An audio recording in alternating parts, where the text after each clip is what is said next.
"A tea Thanksgiving," my dad announced. "We're selling the family business. You're getting nothing?" My siblings cheered. I smiled. "Dad? Who's the buyer?"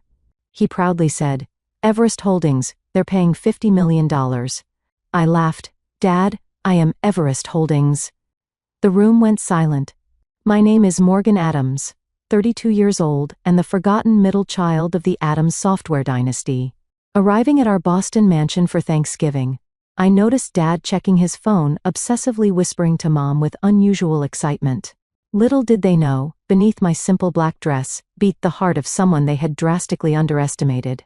The bombshell Dad was about to drop at dinner would change our family forever, but not in the way he expected.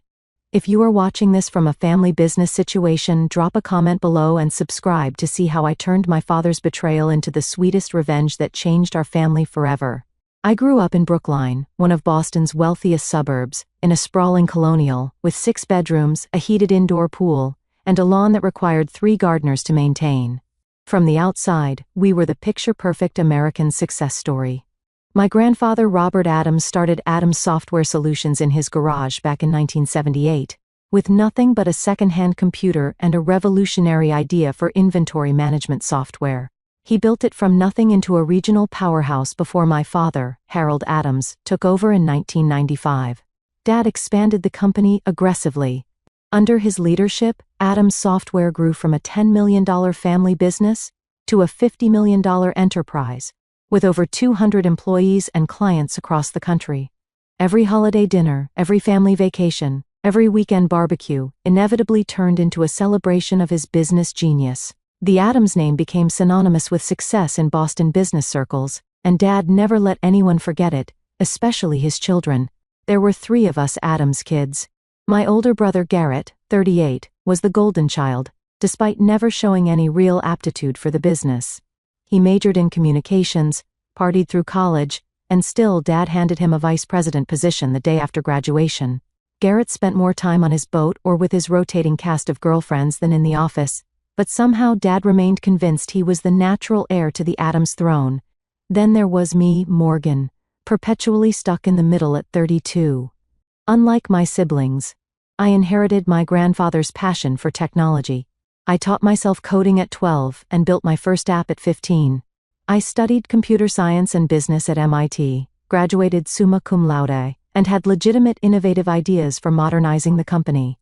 Yet somehow, Dad always looked right through me during business discussions, as if I were invisible. My younger sister Megan, 29, rounded out our trio.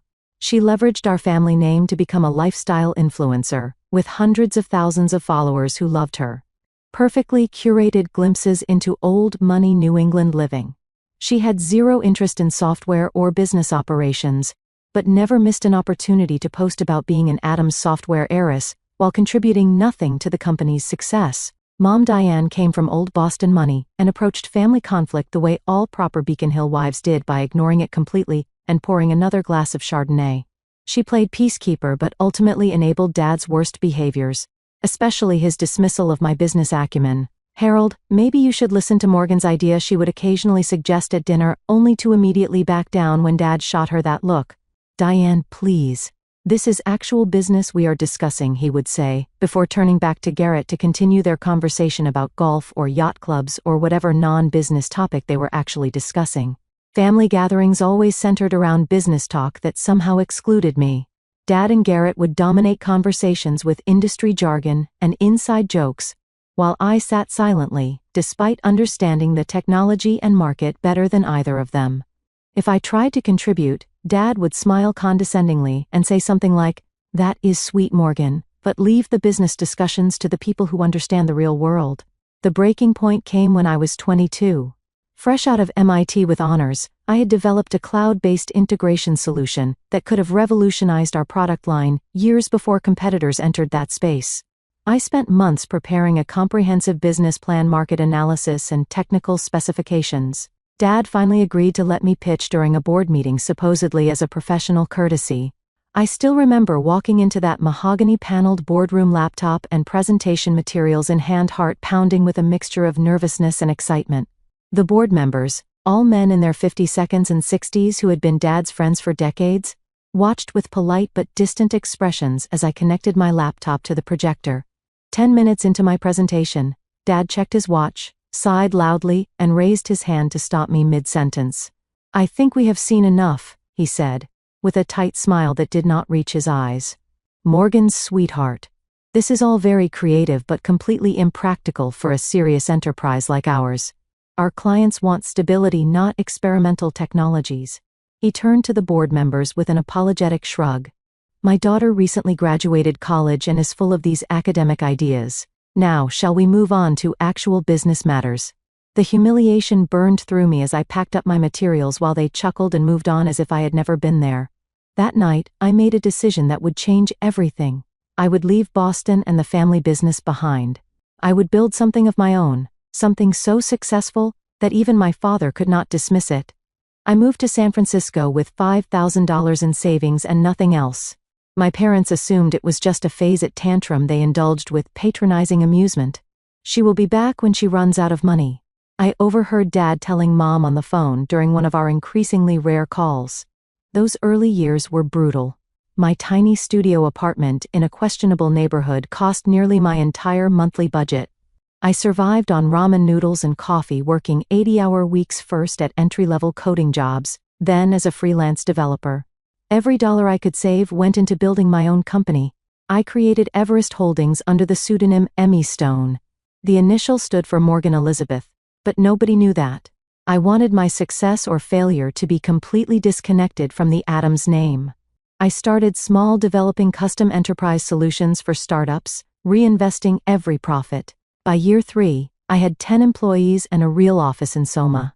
The breakthrough came when I developed a proprietary integration platform that allowed legacy systems to communicate seamlessly with modern cloud services, ironically similar to what I had pitched to my father years earlier.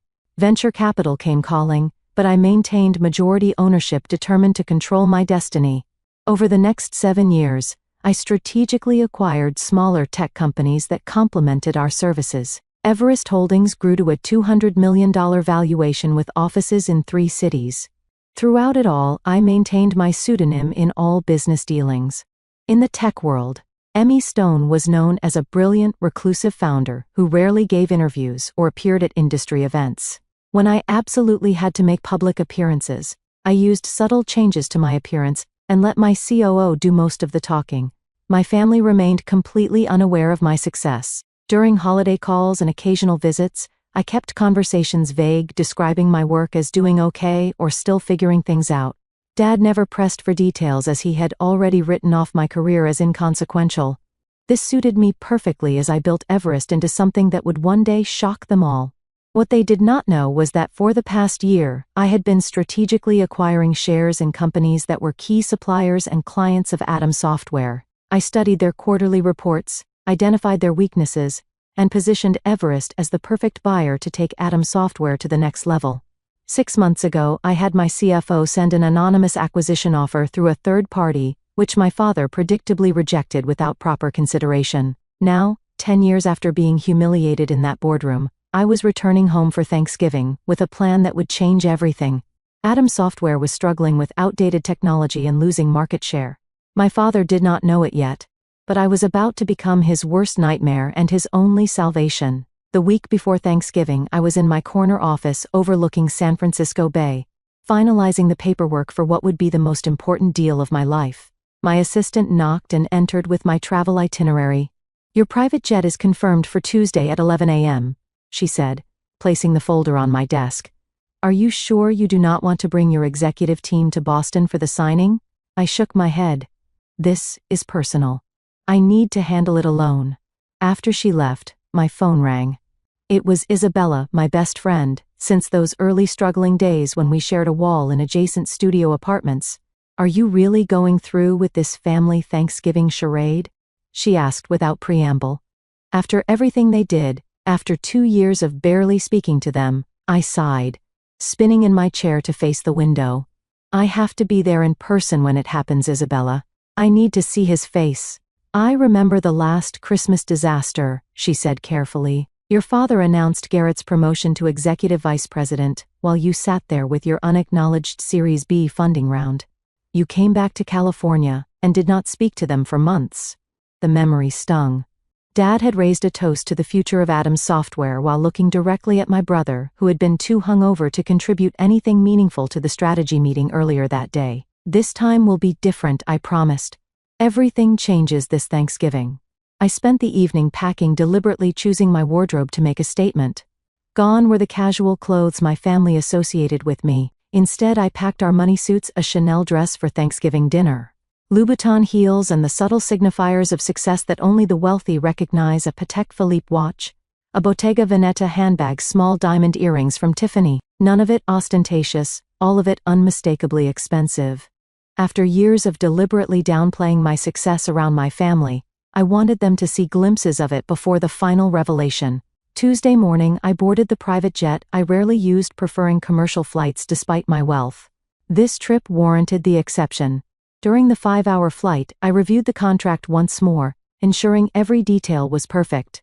The irony was not lost on me, that for years I had flown coach to Boston, eating airplane peanuts and squeezing into middle seats while building the empire that would now allow me to arrive in style. The jet landed at a private airfield outside Boston.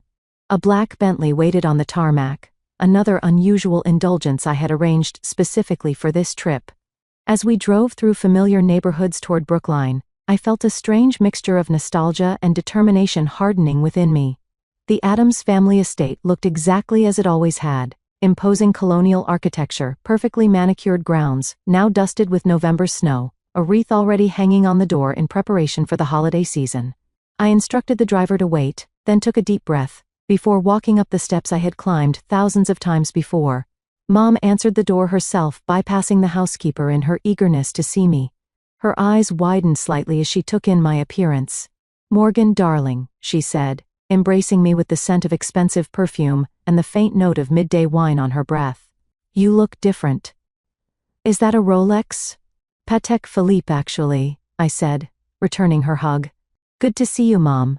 She ushered me inside, chattering about Thanksgiving preparations and Megan's latest Instagram milestone. I nodded politely, setting down my bag in the grand foyer with its sweeping staircase and crystal chandelier. Home sweet home, with all its complicated memories. "Your father is in his study," Mom said. "He has been very busy with some big deal." "Very hush-hush, even with me." I smiled. "I will say hello, before I settle in." Dad's study had always been somewhat forbidden territory, a masculine sanctuary of leather mahogany and business journals. I knocked once and entered without waiting for a response, a small act of defiance. He looked up from his desk, reading glasses perched on his nose, surprise flickering across his face, before settling into his usual mild disinterest. "Morgan, you made it." He stood for a brief, awkward hug, then gestured vaguely toward the chair across from his desk. "The trip from California was good." "Very smooth," I said, deliberately not taking the offered seat. "I flew private. Saves time." A momentary confusion crossed his features. "Private, that must have been expensive." I shrugged. "Business is good." Before he could inquire further, his phone rang. And with a perfunctory, "Excuse me, this is important." He turned away to answer it. I used the opportunity to glance at the papers on his desk. There it was, the Everest Holdings acquisition proposal with my company logo prominently displayed. My heart raced, but I maintained my composure as he finished his call. "Sorry about that," he said hastily, gathering the papers into a folder. "Big things happening at the company. You would not understand." The familiar dismissal rolled off me like water now. "Of course, Dad. I will let you get back to it." I left his study and headed upstairs to my old bedroom, which Mom had maintained as a shrine to my teenage self. Debate trophies, computer science awards, and MIT pennants still adorned the walls, dusty testaments to achievements that had never impressed the one person whose approval I had sought most. After freshening up, I headed downstairs and found Garrett in the living room, already drinking scotch at 3 in the afternoon.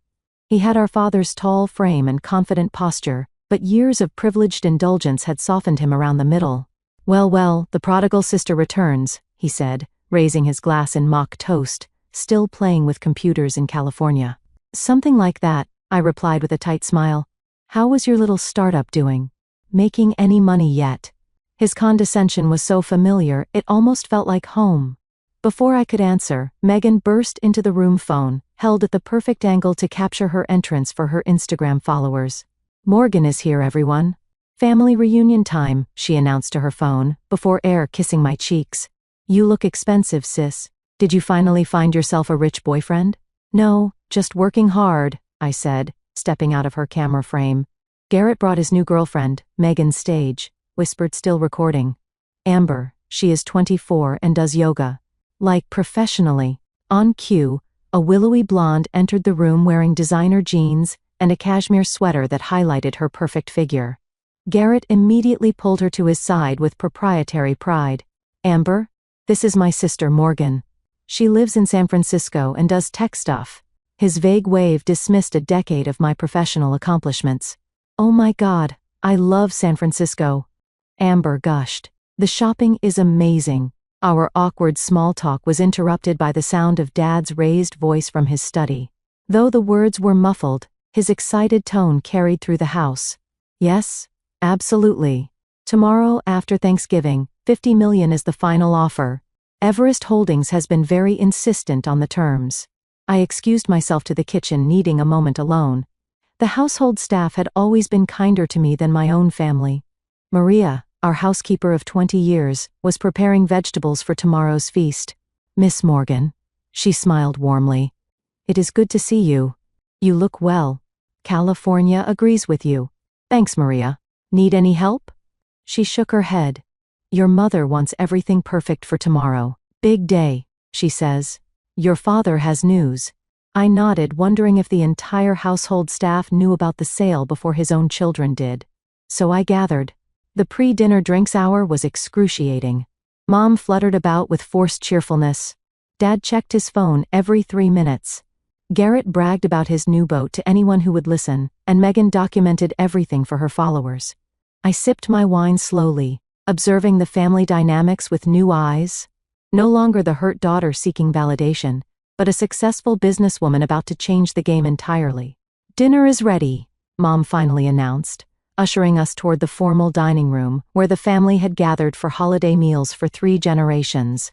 I took a deep breath and followed them, knowing that by the time dessert was served, nothing would ever be the same. The Addams family Thanksgiving dinner had always been a formal affair.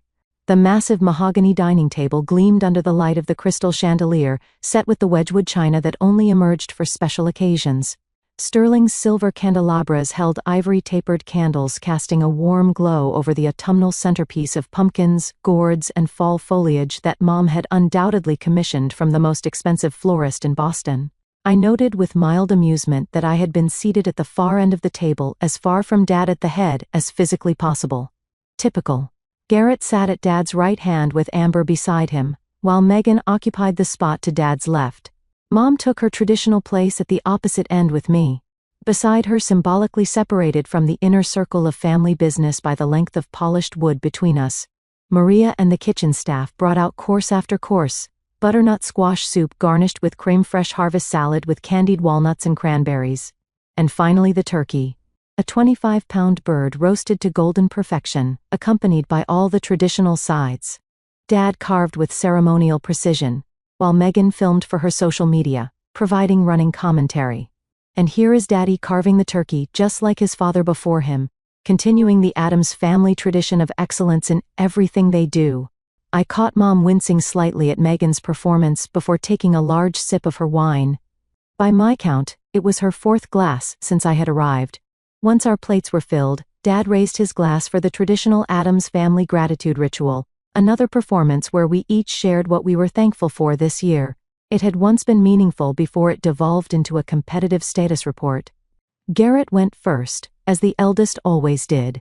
"I am thankful for another record-breaking quarter at Addams Software," he began, though I knew from my research that the company had actually lost market share for the 3rd consecutive quarter. "And for my new 42-foot yacht, the Addams Legacy." He squeezed Amber's hand. "And for new beginnings with this amazing woman." Amber giggled and kissed his cheek, while Megan made exaggerated gagging motions when Garrett was not looking. Megan went next, phone still in hand. "I am so thankful to have reached 1 million followers this year. My collaboration with Luxury Life Cosmetics has been amazing, and I am grateful to be in Addams and represent our family brand to the world." She beamed at Dad, who nodded approvingly, though he had often complained privately about her frivolous career. When my turn came, I sat down my fork and spoke clearly. I am thankful for the lessons life has taught me, that sometimes rejection leads to the right path, that persistence matters more than privilege, and that success is the best teacher. I raised my glass to finding your own way. Dad frowned slightly, perhaps detecting something in my tone, but quickly moved on to his own gratitude speech, which predictably centered on the business legacy he had built. Mom offered generic thanks for family and health, her words slightly slurred. Throughout the meal, Dad seemed distracted, checking his phone under the table, and occasionally whispering to Mom, whose smile grew increasingly strained. Garrett dominated the conversation with stories about clients he had supposedly impressed, while Megan interrupted regularly to share comments from her followers watching her Thanksgiving Instagram story. As Maria brought in the pumpkin and pecan pies, Dad suddenly tapped his knife against his crystal water glass, the sharp ping cutting through the dinner conversation. "I have an announcement to make," he said, standing at the head of the table with the authority of someone accustomed to commanding rooms, "one that affects everyone here." The table fell silent. Even Megan lowered her phone. "As you know, I have dedicated my life to building Adam's software into a leader in our industry.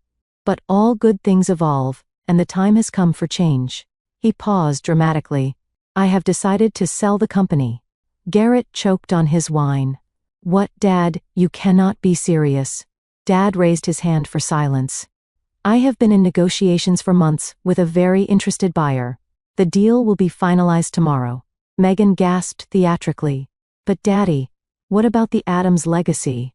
My brand is built around being an Adams software heiress." "That brings me to the second part of my announcement." Dad continued, his expression unreadable. "The proceeds from the sale will not be going to you children as inheritance." Now, both Garrett and Megan erupted in protest. "That is our birthright." Garrett slammed his fist on the table, rattling the china. "What do you mean?" Megan wailed, now live streaming the family drama to her followers. "Where is the money going?" Dad waited for their outbursts to subside. "Your mother and I will be using part of it for our retirement. The rest will go to establishing the Adams Foundation, a charitable organization to support technology education." "This is bullshit." Garrett stood, his face flushed with anger. "I have given 10 years to this company.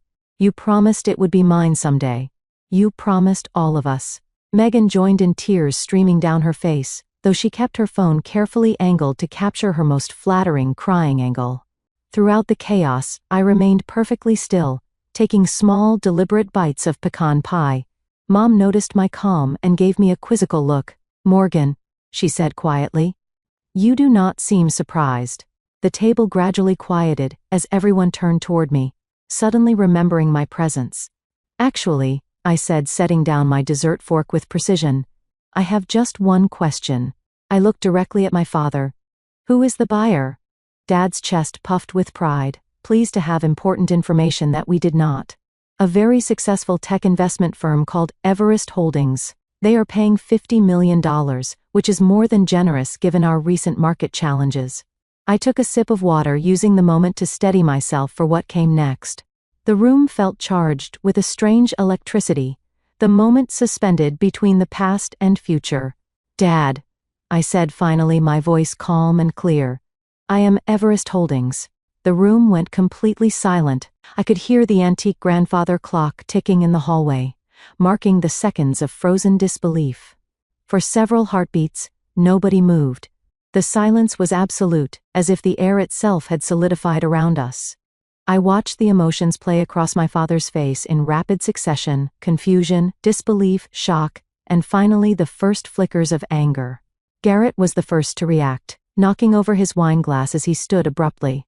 The red liquid spread across the white tablecloth like blood, a vivid punctuation to the moment. "What the hell are you talking about?" he demanded, looking between Dad and me with growing panic. Megan, incredibly, was still live streaming, her hands shaking as she captured what was quickly becoming the most dramatic content her followers had ever seen. "Oh my God," she whispered to her phone. "Did my sister just say she owns Everest Holdings, the company buying our family business?" Mom reached for her wine glass, found it empty, and promptly grabbed the bottle instead. I stood slowly, feeling a strange sense of calm after carrying this secret for so long. "Me Stone?" I said. "Morgan Elizabeth Stone. That is the name I have been using professionally for the past decade, while building Everest Holdings into a $200 million company." Dad found his voice at last. "This is preposterous," he sputtered. "Everest Holdings is run by Emmy Stone, a respected technology investor, not by my daughter who has been playing at startups in California." I reached into my purse and removed my business card case made of sleek brushed platinum with the Everest Holdings logo engraved on its surface. I slid a card across the table toward him. "Actually, Dad, I am Me Stone. I founded Everest Holdings 10 years ago after you dismissed my business proposal and humiliated me in front of your board." Dad snatched up the card, staring at it as if it might transform in his hands. "This is some kind of joke," he said, but his voice had lost its certainty. "Everest Holdings now owns controlling interests in Nexus Technologies, Data Stream Solutions, and Tech Core Industries." I continued, naming Atom Software's 3 largest suppliers.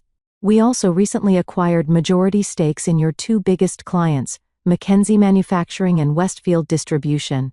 The Atom Software acquisition is the final piece in a strategic plan I have been implementing for the past 18 months. You have been spying on our business." Garrett accused, his face mottled with rage. "That is corporate espionage." "No, Garrett. It is called market research. Everything I learned about Atom Software came from publicly available financial reports, industry analysis, and completely legal channels." I turned back to Dad. "The truth is, Atom Software has been failing for years. Your technology is outdated. Your management practices are from the last century, and you have lost 22% market share in the past 3 years. "How dare you," Dad began, but I cut him off. "I tried to help you first, you know. 6 months ago, Everest Holdings sent an anonymous partnership proposal that would have allowed the Atoms name to remain on the company while providing the capital and technology upgrades you desperately needed. You rejected it without even reading past the first page." Dad's eyes widened in recognition. "The Phoenix proposal. That was you." I nodded. "I wanted to give you a chance to accept help without knowing it came from me. Your pride would not allow it." "So this whole time you have been plotting against your own family," Garrett shouted, "planning to steal our company." "Not steal, Garrett. Purchase. Legally. For $50 million, which is honestly more than its current market value." I kept my voice level, despite the emotional storm brewing inside me. "And let us be clear. This company stopped being our family business the day Dad made it evident that only one child would ever have a meaningful role in it. Despite that child's complete lack of qualifications or interest in technology." Megan finally lowered her phone, the reality of the situation apparently sinking in. "So, you are going to be our boss now?" she asked in a small voice. "Technically, yes," I confirmed, "though the current management structure will be completely reorganized." Dad stood abruptly, his chair scraping loudly against the hardwood floor. "This deal is off," he declared. "I will not sell my company to my own daughter as some kind of revenge plot." I shook my head slowly. "The contracts are signed, Dad. The board has approved the sale. The press release goes out tomorrow at 9 a.m. Eastern Time. Legally, Everest Holdings already owns Atom Software." "I will fight this," he threatened, though the uncertainty in his eyes told me he already knew I had outmaneuvered him. "My lawyers will." "Your lawyers have already vetted the deal extensively," I interrupted gently. "They advised you it was the best offer you would get in the current market. What exactly will you tell them now that you are upset because the brilliant CEO you have been negotiating with turns out to be your daughter?" Mom spoke for the first time since my revelation. Her words slightly slurred, but her gaze surprisingly clear. "All these years, Morgan. All these years you were building this while you thought I was failing, I finished for her." "Yes, exactly." Dad slammed his hand on the table. "You have a choice to make right now, Morgan. You can be my daughter, or you can be the person who took my company. You cannot be both." The ultimatum hung in the air between us, so predictable it almost made me sad. 10 years ago it would have devastated me. Now it merely confirmed what I had always known. "That is where you are wrong, Dad," I said quietly. "I am both. I always have been. You just refuse to see it." Megan had started crying in earnest, now mascara tracking down her perfectly contoured cheeks. "What happens to us? To our trust funds? Our positions. That depends, I answered honestly. On whether you want to actually work for the company or just claim its benefits. Garrett pointed an accusing finger at me. You planned this for Thanksgiving. Deliberately did not you to humiliate us in front of the whole family. I planned it for Thanksgiving because I knew everyone would be here. I corrected him. And because 10 years ago at Thanksgiving dinner, Dad announced that he was promoting you to vice president despite your complete lack of qualifications while telling me my degree from MIT and 3 years of coding experience was not enough to warrant even an entry-level management position. Dad's face flushed at the reminder. That was different. Garrett is my son, my firstborn. And there it is, I said softly. The real reason I was never given a chance. Not my ideas, not my education, not my work ethic, just my gender. The painful truth silenced the room again. Even Garrett had the grace to look uncomfortable. This conversation is over, Dad finally declared. Everyone out. I need to call my attorneys. He stormed from the dining room, the sound of his study doors slamming, echoing through the house moments later. Mom rose unsteadily to her feet. I should go check on him, she murmured, though she paused beside my chair. Are you really worth $200 million? I nodded. And all those times you could not come home for Christmas because you said you could not afford the plane ticket. I was running a company, Mom, and I needed you all to keep underestimating me. She touched my shoulder briefly, an unreadable expression on her face, then followed after Dad. As the dining room emptied, I remained seated, looking at the abandoned Thanksgiving feast around me. The turkey had grown cold, the candles burned low, and the family I had once desperately wanted to impress had scattered in shock and anger. It should have felt like victory. Instead, a hollow ache spread through my chest as I realized that while I had finally earned their attention, I was further than ever from earning their understanding. I retreated to my childhood bedroom as the house descended into chaos below. Through the floor, I could hear Dad shouting on the phone, presumably to his lawyers, while Mom's placating tones rose and fell in counterpoint. Occasionally, Garrett's angry voice would join the cacophony, followed by Megan's dramatic wailing. My old room remained frozen in time, a museum to the person I had been, the twin bed with its navy blue comforter, the desk where I had spent countless hours coding and dreaming, the bookshelves lined with computer science textbooks, and the few fantasy novels I had allowed myself as rare indulgences. Debate trophies and academic medals gathered dust on the shelves, achievements that had never impressed the one person whose approval I had sought most. I ran my fingers along the spines of my old journals, pulling one out at random. Inside were detailed business plans, algorithm sketches, and notes for the very cloud integration platform that had eventually become Everest's flagship product. The irony was not lost on me that everything I had built had begun right here in the room where I had felt most invisible. A sharp knock on the door interrupted my thoughts. I opened it to find Garrett, his tie loosened and face flushed with either anger or alcohol, possibly both. We need to talk, he said, pushing past me into the room without waiting for an invitation. I closed the door and leaned against it, arms crossed. About what, Garrett? How I ruined your Thanksgiving? Or how you planned to inherit a company you helped run into the ground? You think you are so clever? He hissed, pacing the small space like a caged animal. Little Morgan with her computers and her secret identity. Did you enjoy lying to our faces all these years? About as much as you enjoyed taking credit for my ideas, I replied evenly. Remember when I suggested Adam's software should move to cloud-based solutions 6 years ago during Christmas dinner? Dad dismissed it as trendy tech jargon, but somehow 3 months later, you presented the exact same concept as your own strategic vision. Garrett stopped pacing, his expression darkening. I was the one who stayed. I was the one who put in the time at the company while you ran off to California to prove some point. You put in time, yes. But what did you actually contribute, Garrett?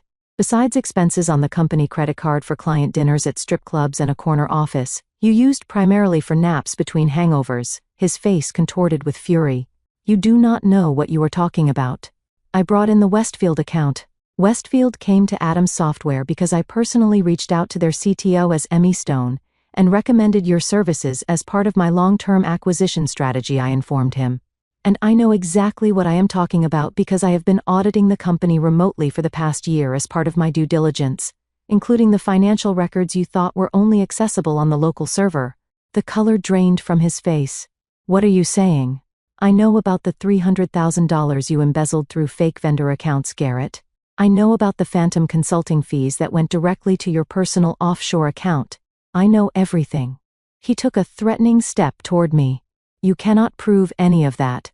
I have transaction records, account numbers, and IP logs showing the falsified entries came from your office computer on days when only you were present in the building. I held his gaze steadily. I am not planning to pursue criminal charges, Garrett. That would hurt the company during the transition, but do not test me. You bitch. He whispered, hands clenching into fists at his sides. You would destroy your own brother. I would hold accountable a thief who happens to be related to me. I corrected him. There is a difference. We stood in tense silence until he finally turned away. This is not over, he warned, yanking open the door.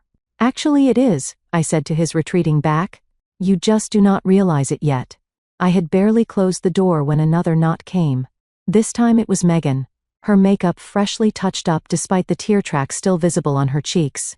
So you were like a secret millionaire, she said, without preamble, entering my room and immediately sitting on my bed. That is actually kind of badass. I could not help but laugh at her rapid pivot. Is that what you were going with 5 minutes ago? You were crying about losing your heiress status? She shrugged, examining her manicure. I am adaptable. It is essential for influencer longevity. She looked up with sudden calculation in her eyes. Just think of the content we could create together. My sister, the tech mogul. My followers would eat that up. Is that why you are here, Megan? To propose a business collaboration. More like a mutual arrangement, she said, smoothing her dress. You need a media presence for your company that humanizes you. And I need an authentic connection to actual business success, instead of just looking pretty with products. The nakedly transactional nature of her proposal was so typically Megan that I almost admired it. And what about actually working for the company, learning the business, contributing something beyond your Instagram aesthetic? She wrinkled her nose. God, no.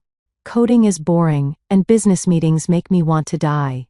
But I could be like the brand ambassador, the face of the company for the lifestyle market. The face of an enterprise software integration platform for the lifestyle market, I repeated slowly. Do you hear yourself? Megan stood straightening her shoulders. Fine. Mock me like everyone else in this family. But my social media skills are actually valuable in today's market, whether you respect them or not. I have built my own brand from nothing, just like you did. The parallel had never occurred to me before, and I found myself momentarily speechless. There was a strange kind of truth to it, though our methods and values diverged dramatically. I will think about it, I said finally, but not tonight. She nodded, apparently satisfied with even this small concession. Just so you know, I have already posted about a major family business shakeup without specifics. My engagement is through the roof. After she left, I sat at my old desk, powering up my laptop, to check on the final details for tomorrow's announcement. A gentle knock interrupted me again. Come in, I called, expecting perhaps Maria with tea, or one of the household staff. Instead, Mom entered looking surprisingly sober, given the amount of wine she had consumed at dinner. She had changed from her dinner dress into a cashmere sweater, and slacks her armor of Boston society wife, temporarily set aside. Your father has locked himself in his study with a bottle of scotch, and the company bylaws, she said, settling into the window seat where she used to sit and read me stories as a child. He is convinced there must be some loophole to stop the sale. There is not, I said simply. His lawyers already confirmed it. She nodded, looking around the room thoughtfully. You know I kept everything exactly as you left it. I always thought you would come back once you got this rebellion out of your system. It was never a rebellion, Mom. It was a career, a life. $200 million, she mused, shaking her head slightly. My little girl built a company worth $200 million in secret, while we all thought you were struggling. I turned to face her fully. You could have asked, Mom. Any of you could have shown genuine interest in what I was doing. But none of you ever really wanted to know. Tears welled in her eyes. I knew, Morgan.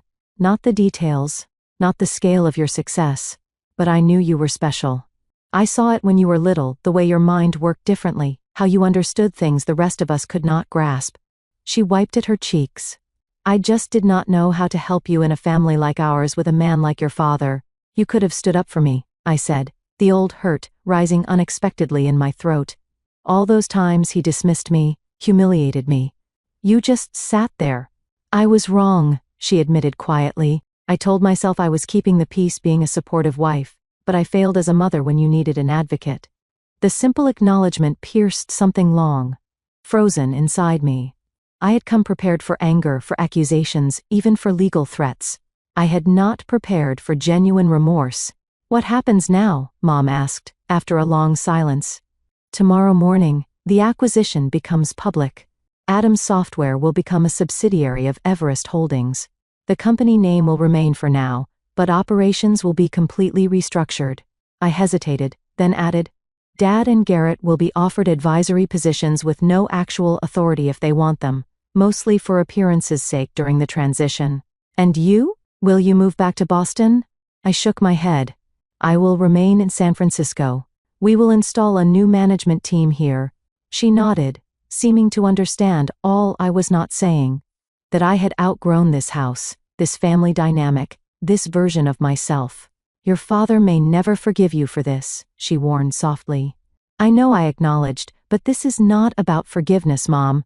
It is about finally being seen.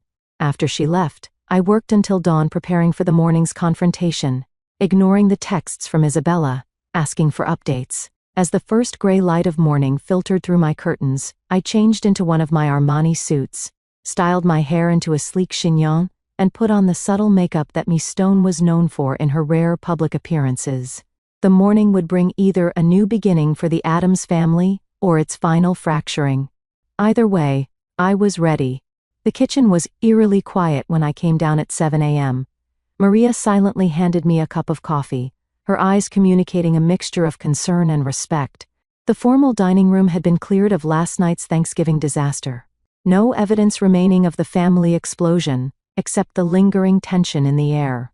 I checked my phone. 3 missed calls from my executive team, eager for updates on the acquisition announcement scheduled for 9 a.m. A text from Isabella. Did you drop the bomb? Are they still breathing? I had just finished responding when Dad appeared in the doorway of the kitchen. He looked older than he had yesterday. The lines around his eyes deeper, his normally perfect posture slightly stooped. He had clearly not slept.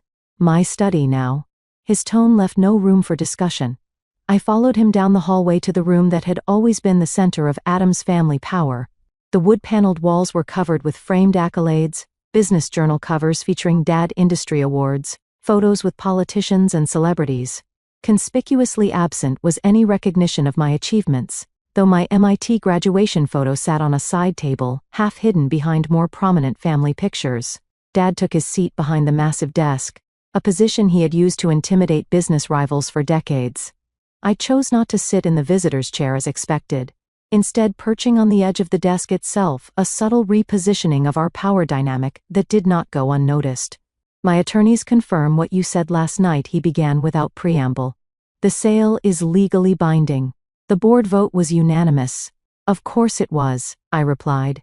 Addams Software has been losing market share for 3 years.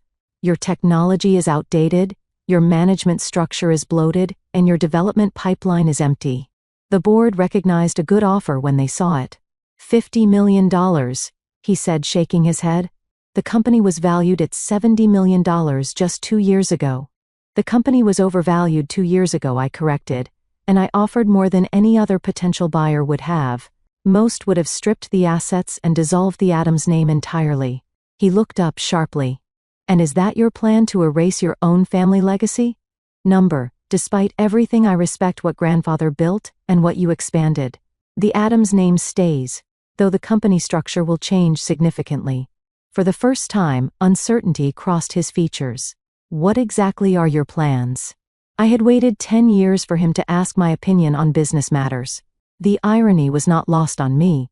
Addams Software will become the enterprise division of Everest Holdings, focusing on updating your legacy products and integrating them with our cloud platforms. We will retain approximately 60% of the current staff with significant changes to upper management. And me? He asked the question, clearly costing him. You will be offered a position as chairman emeritus. No operational authority, but you will maintain an office and can advise on client relationships during the transition. His jaw tightened. A figurehead role. A respected advisory position, I countered. With full benefits and a generous compensation package. He stood abruptly, walking to the window that overlooked the immaculately maintained garden. For a long moment he said nothing, his back to me, as he stared out at the property that generations of Adam's success had built. How did you do it? He finally asked, his voice quieter now. Build something that valuable when you had nothing. No connections, no startup capital. I had my education, I reminded him. The one thing you could not take from me, and I had tremendous motivation to prove you wrong. He turned back to face me. I expected you to fail. I know. Everyone does, you know. Fail, I mean. 90% of startups never make it past the first 3 years, I thought. He hesitated, seeming to struggle with the words. I thought I was protecting you from inevitable disappointment. By ensuring I never got the chance to try, I raised an eyebrow. That is not protection, Dad. That is control. He flinched slightly at the accusation. Perhaps I built this company from what my father started, expanded it 10 times over. I thought I knew best. But you did not, I said simply. You were wrong about me. Wrong about the direction of the industry. Wrong about Garrett being the natural successor. At the mention of my brother, Dad's expression darkened. Garrett may have his flaws, but he has been loyal to this company. Garrett has been embezzling from the company for at least 3 years. I informed him bluntly. I have all the documentation. That is part of why I moved now, before he could do more damage. Dad sank back into his chair. The shock of this new revelation, apparently too much to process while standing. That cannot be true. $300,000 siphoned through fake vendor accounts. The evidence is irrefutable. Why would he need to steal? He makes a generous salary, has a trust fund. Gambling deaths, I said.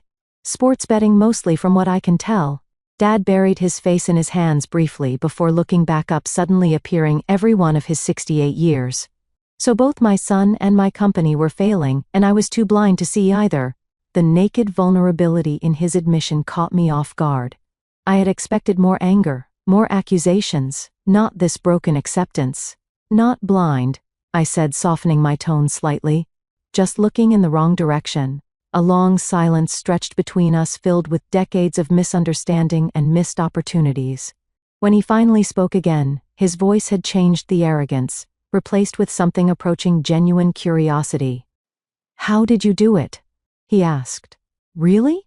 No connections, no investors who knew the Adams name. How did you build something so successful? I considered deflecting, but there was something in his question that seemed sincere for the first time in our relationship. I started small, I explained. Freelance development work to build capital. Then I created a proprietary integration platform that solved a problem every enterprise company has, connecting legacy systems with modern cloud architecture. It was actually based on the proposal you dismissed when I was 22. A flicker of recognition crossed his face. The one with the middleware solution. I nodded, surprised he remembered even that much. Yes, I refined it, made it more adaptable. Used it to attract our first major clients. Reinvested every profit. Lived in a studio apartment eating ramen for 3 years to keep overhead low. Built a team of brilliant people who believed in the vision. Without the Adams name to open doors, he mused. Because of that, in some ways, I corrected. Being underestimated is a powerful position, if you know how to use it. No one saw me coming. He almost smiled at that. Clearly not. Another silence fell, but different now, less hostile. I checked my watch. The press release goes out in 45 minutes. We should discuss next steps. What about Garrett and Megan? He asked. Garrett will be offered a choice. Resigned quietly with a reasonable severance, or face potential legal consequences for the embezzlement. Megan? I paused. Considering, Megan actually made a compelling case last night for serving as a brand ambassador. Her social media skills are legitimately valuable in the right context. Dad looked genuinely surprised. You would keep them involved. After everything, this was never about destroying the family, Dad. It was about claiming my place in it on my terms. He nodded slowly, his gaze dropping to the papers on his desk. Then rising again to meet mine with unexpected directness. You outmaneuvered me completely, he said. and I was startled to detect a note of something almost like pride in his voice. "Your grandfather would have been impressed." Coming from him, it was as close to approval as I had ever received. I felt a complicated emotion rising in my chest. Not quite vindication, not quite forgiveness, but something hovering in the space between. "I learned from watching you," I acknowledged. "Even when you did not think I was paying attention." He extended his hand across the desk. "So, Chairman Emeritus." I took his hand, sealing the first professional agreement we had ever made as equals. "Welcome to Everest Holdings, Dad." 6 months after that fateful Thanksgiving, I stood in the newly renovated headquarters of Adams Everest Technologies. The former Adams software building had been transformed with open workspaces, state-of-the-art technology, and a collaborative environment that respected the company's history while embracing its future. My role as CEO of Everest Holdings meant I split my time between San Francisco and Boston, overseeing the integration of the two companies and the evolution of our expanded product line. The transition had not been easy, but it had been more successful than even my optimistic projections had anticipated. Dad had surprised everyone by embracing his chairman emeritus role with unexpected grace. Once the initial shock and anger had subsided, he found satisfaction in mentoring younger team members and maintaining relationships with long-standing clients. We had established a weekly meeting where he could offer insights on company history and industry relationships, and I found myself actually looking forward to these sessions. For the first time, we were building a relationship based on mutual respect rather than expectations and disappointments. Garrett's situation had been more complicated. After facing the evidence of his embezzlement, he had initially threatened legal action against both me and the company. Eventually, cooler heads prevailed when he realized his options were limited. He accepted a conditional offer repayment of the stolen funds, resignation from his executive position, and enrollment in an MBA program if he wanted any future role in the business. To my surprise, he chose education over exile, and was now halfway through his first semester, calling occasionally with genuine questions about business strategy. Megan had flourished in her new role as brand ambassador for our consumer products division, a small but growing part of the business that benefited from her social media expertise. Her followers had been captivated by the dramatic family business saga, which she carefully presented as a story of female empowerment and family reconciliation, rather than the more complex reality. Her tech, Everest rebrand, had actually opened doors to younger markets we had previously struggled to reach. Mom had perhaps changed the most. Started volunteering with women's education initiatives, and even joined the board of a tech incubator for female founders. "I want to help other girls like you," she told me so. "Their mothers do not make the same mistakes I did." As I walked through the office, employees nodded respectfully or smiled in greeting. I was no longer Emmy Stone, the mysterious founder, nor Morgan Adams, the forgotten middle child. I was simply Morgan, the CEO who had modernized a failing family business and created new opportunities for everyone involved. My assistant interrupted my thoughts. "Your father is waiting in the conference room with the quarterly reports," she informed me, "and your mother called to confirm dinner tonight with the potential investors." I thanked her and headed toward the meeting, pausing briefly by the newly installed company timeline in the main lobby. It displayed the evolution of Adams software from my grandfather's garage startup to our current iteration as Adams Everest Technologies. My photo now hung alongside those of my grandfather and father, 3 generations of leadership with my own achievements listed with the same prominence as theirs. Thanksgiving was approaching again, and this year would be entirely different. We had planned a smaller, more intimate family dinner without the performative traditions that had dominated our previous gatherings. No formal gratitude ritual, no business posturing, just a family, still learning how to truly see and hear each other. The journey from rejection to leadership had been longer and more painful than I could have imagined when I left Boston 10 years ago. The challenges of merging family and business continued daily, requiring patience and perspective I was still developing. There had been moments when the weight of past hurts threatened to overwhelm the progress we had made, when old patterns of communication emerged in tense meetings or family dinners. The hardest part had not been the acquisition itself, but the ongoing work of building relationships that could withstand both our shared history and our current professional roles. Dad still occasionally slipped into his authoritarian approach before catching himself. I sometimes found myself unnecessarily defensive, anticipating dismissal that no longer came. Yet slowly, conversation by conversation, the Adams family was creating a new dynamic. Mom had hosted a dinner last month where, for the first time in my memory, everyone spoke equally. Everyone listened and no one stormed out in anger. Small victories, but meaningful ones. Perhaps the most profound moment had come unexpectedly during a late night at the office when Dad and I were reviewing the first quarter results after the merger. The numbers had exceeded all projections, with client retention at 98% and new contracts increasing revenue by 32%. "You know," he had said, quietly staring at the spreadsheet, "you have already accomplished more than I did in my first decade running this company." The simple acknowledgement had healed something in me that I had not realized was still broken. Not because I needed his validation professionally anymore, but because it represented the human recognition I had sought all along. The experience had taught me that success itself is not enough to heal family wounds. The satisfaction of proving myself had been sweet, but ultimately hollow, until it led to genuine connection. I had needed to learn that there is a difference between winning and resolving, between being right and being whole. As I entered the conference room where Dad waited with the quarterly reports, I reflected on how complex the journey had been from that Thanksgiving revelation to today. The lesson I carried forward was not that success is the best revenge, but that success without reconciliation leaves both sides poorer. True victory came not when I proved my father wrong, but when we both found a way to be right together. For anyone watching this who recognizes the painful dynamics of family business, who has felt invisible or undervalued by those who should see you most clearly, I hope my story offers both inspiration and caution. Building your own success is powerful, but healing family wounds requires more than professional achievement. It demands honesty, vulnerability, and the courage to offer second chances, even when they seem undeserved. Have you experienced similar family business challenges? Comment below and share your story. How did you navigate the complex intersection of family and business? Like, subscribe, and share if this resonated with you. Thank you for witnessing my journey from rejection to reconciliation, and remember that the true measure of success is not what you build alone, but what you create together.